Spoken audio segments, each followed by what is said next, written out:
నియోజకవర్గం అంకుపాలెం గ్రామంలో దుర్గాంబిక అమ్మవారి జాతర మహోత్సవాలు ప్రతి ఏడాది జరుపుతారు. ఈ ఉత్సవాల్లో భాగంగా రాష్ట్ర స్థాయి కబడ్డీ పోటీలు నిర్వహించారు. ఈ పోటీలకు రాష్ట్రం నలుమూల నుంచి మహిళా విభాగం నుంచి 13 జట్లు, పురుషుల విభాగం నుంచి 13 జట్లు పాల్గొన్నాయి. ఈ పోటీలు 3 రోజుల పాటు జరుగుతాయి. పోటీల్లో పాల్గొనే ఆటగాళ్లకు వసతి, భోజన సౌకర్యాలు ఏర్పాటు చేసినట్లు నిర్వాహకులు తెలిపారు. గత 17 ఏళ్లుగా దుర్గాంబిక అమ్మవారి ఉత్సవాలు విజయవంతంగా సాగుతున్నాయి. గ్రామస్తులంతా కుల మత రాజకీయాలకు అతీతంగా స్వచ్ఛందంగా సహాయ సహకారాలు అందిస్తున్నారని ఉత్సవ నిర్వాహకులు తెలిపారు. ప్రత్యేకంగా ధన్యవాదాలు తెలుపుకోవాలండి. ఎందుకంటే అకామిడేషన్ చాలా ఇబ్బందిగా ఉంటుంది. ఎంతైతే పిల్లలు సీనియర్స్ వస్తారు, అలాగే అమ్మాయిలు అబ్బాయిలు కూడా వస్తారు.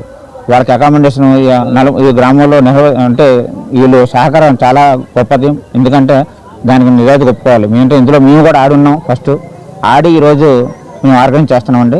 ఈ ఫుడ్ అకామిడేషన్ కానీ ఎటువంటి లోటు ఉండదు. మొదటి రోజు కొద్దిగా ఇబ్బందిగా ఉన్నా రెండో రోజు నుంచి 3వ రోజు వరకు కూడా మాకు చాలా ఇది ఉంటుంది. ఈ అంకుపాలెం కబడ్డీ అనేసరికి నేను వస్తాను అంటారు. అంటే అంత బాగా జరుగుతుంది.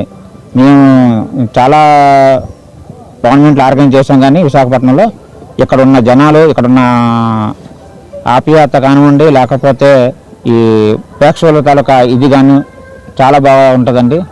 సరేనండి.